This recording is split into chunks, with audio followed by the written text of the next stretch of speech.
Aujourd'hui, on se pose la question, est-ce que les scooters à essence sont dépassés? Moi, je pense que oui, parce qu'on entend beaucoup parler ces dernières années d'auto électrique. Mais qu'en est-il des scooters? Donc, on est ici aujourd'hui pour parler d'un nouveau scooter qu'on a fait l'acquisition, qu'on vous présente ses avantages. Mais tout d'abord, on est des passionnés de camping Et d'auto électrique. donc notre mission, vous montrer que c'est possible et pas compliqué de faire du camping en voiture électrique et vous donner le goût de le faire vous aussi.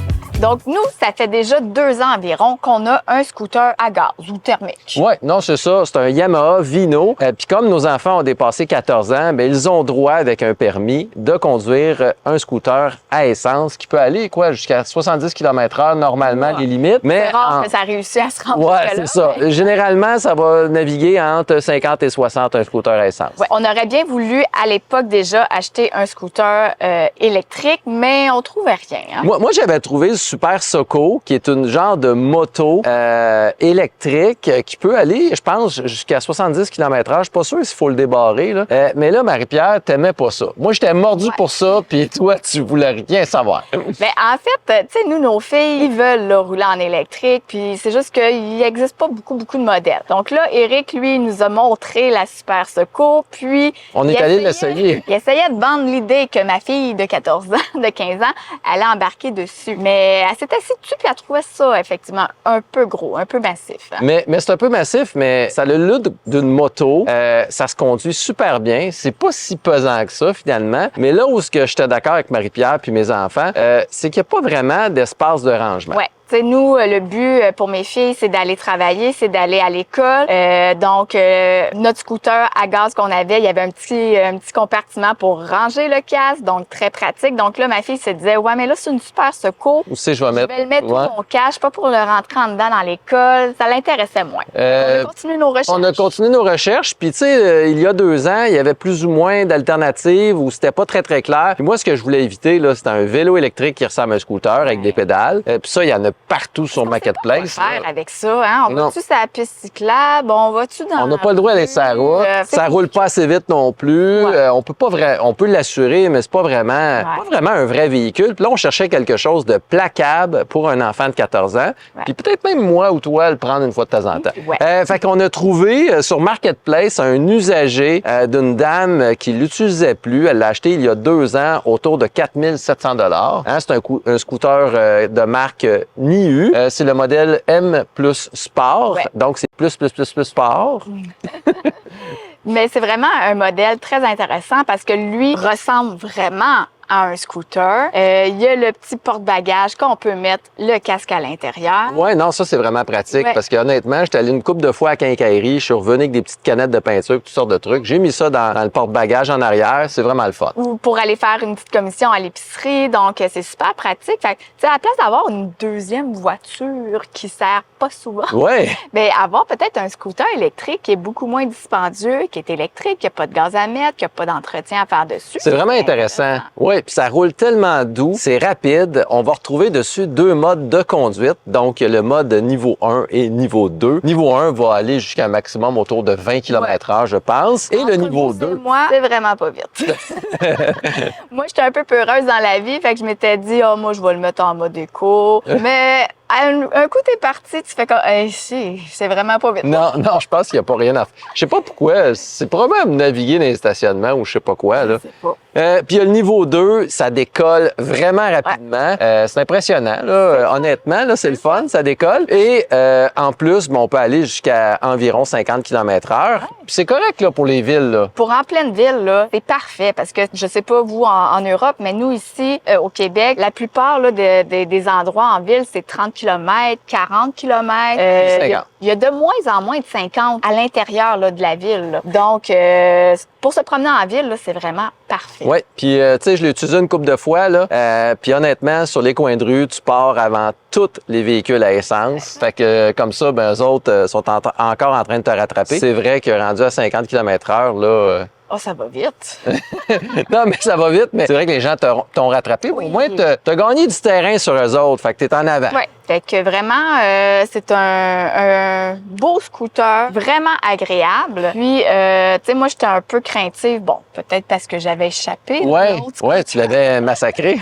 J'avais échappé l'autre scooter qui était à essence parce qu'il avait décollé vraiment vite. Puis, j'étais, bon, un peu moins à l'aise aussi. Fait que j'étais un peu craintive de le réutiliser. Mais avec celui-ci, je trouve que, oui, ça décolle vite, mais en même temps, ça décolle en douceur. Ça fait pas de bruit. Fait que c'est comme pas intimidant. Puis, c'est vraiment très agréable. Donc, ça vient, ce scooter-là, avec une batterie transportable que tu peux enlever en dessous du siège. Ouais. Ça vient aussi avec son chargeur. Le chargeur va prendre 6-7 heures à charger dans la nuit, fait que ça ressemble un peu au véhicule en quelque part. C'est une batterie qui va être capable de faire une autonomie de 80 km. Puis là, on s'entend, là. C'est 80 km raisonnable. Ouais, c'est entre 60 et 80. De ce qu'on a lu là, sur Internet, là, c'est entre 60 et 80. Donc, encore une fois, j'imagine ça dépend de comment vous roulez, là, comme avec n'importe quelle voiture électrique.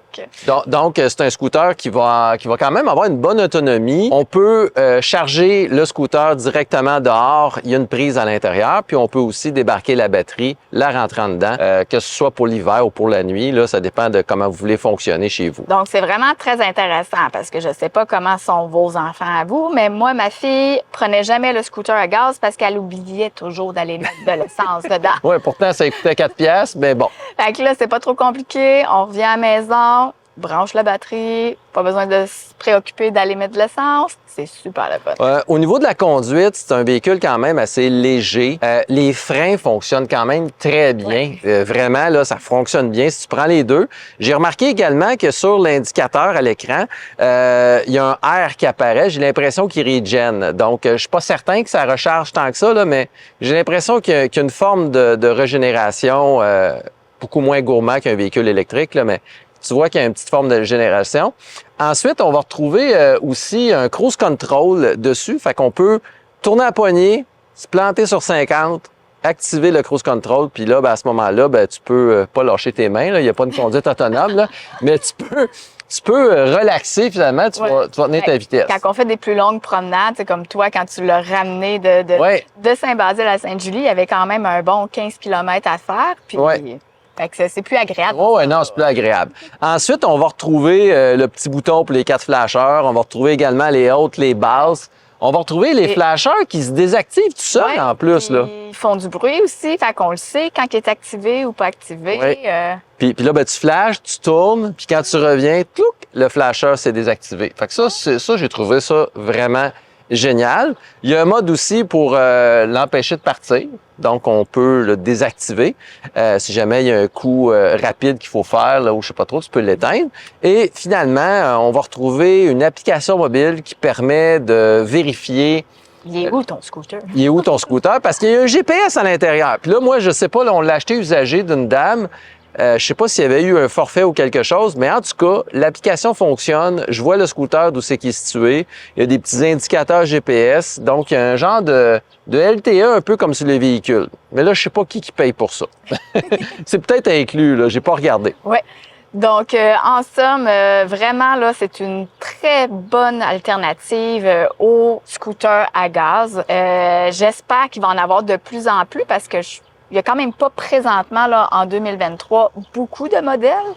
On en avait vu des autres modèles, mais c'est énorme, là. Si vous voulez aller voir les modèles qui sont disponibles, allez sur le site du gouvernement au niveau des subventions des véhicules électriques. Vous allez avoir une section pour mettre un filtre pour chercher les scooters électriques. Le gouvernement a 500 $ pour les scooters neufs. Puis ça va vous donner une liste des modèles qui sont autorisés à être plaqués parce que une des raisons pourquoi il faut faire attention, c'est que parfois tu tombes sur du chinois pas plaquable, des trucs pas vraiment reconnu au Canada. Mais là, au moins avec ça, si vous allez avec le programme des subventions, vous allez retrouver vraiment les modèles. Puis ce modèle-là, honnêtement, là, moi, je suis vraiment satisfait. Sur Marketplace, on l'a payé 2500 $ pour un véhicule qui a 500 km. Il n'a jamais été utilisé finalement. Là. Je pense qu'on a été chanceux, là. Ouais. Mais tu sais, gardez l'œil ouvert, cherchez un peu, puis vous allez peut-être trouver un modèle similaire là, Puis, des coûts similaires. Là. Puis comparativement au Canada, Québec, là, par rapport à un véhicule, un scooter thermique là, à essence versus électrique, je pense qu'il y a beaucoup moins de différence qu'on va retrouver là-dedans que les véhicules électriques. Fait qu'on va retrouver des scooters autour de 4 000 maximum, 3 500, 4 000, flambant neuf, garanti. Tandis qu'un scooter à essence, tu vas retrouver ça peut-être autour de 4 5 000 aussi. Les petits Yamaha, les BWS, là, les B-Wiz là, que tout le monde capote, ça coûte cher. Oui, fait que moi, je trouve ça vraiment très bien. J'espère qu'il va en avoir de plus en plus, particulièrement tout ce qui est véhicule de plaisance. Là, il faut qu'il y ait de plus en plus là, électrique, là, parce que il faut continuer à avoir du plaisir, à aller faire une petite promenade. Mais par contre, c'est pas au détriment là, de la planète. Mais oui, pour répondre à ta question, Oui, j'ai vraiment très hâte d'essayer un Spyder électrique. Honnêtement, j'aimerais vraiment en avoir un éventuellement, mais c'est sûr que moi, mais si la compagnie nous écoute, là, dans le fond, si jamais vous avez l'occasion de nous faire essayer votre prototype là, à votre usine, il nous ferait plaisir. Oui. Donc voilà, c'est ce qui complète l'épisode d'aujourd'hui. Si tu as aimé l'émission, n'oublie pas d'activer la clochette de notification pour ne rien manquer. Mets le petit pouce j'aime, puis n'hésite pas à t'abonner. À la prochaine!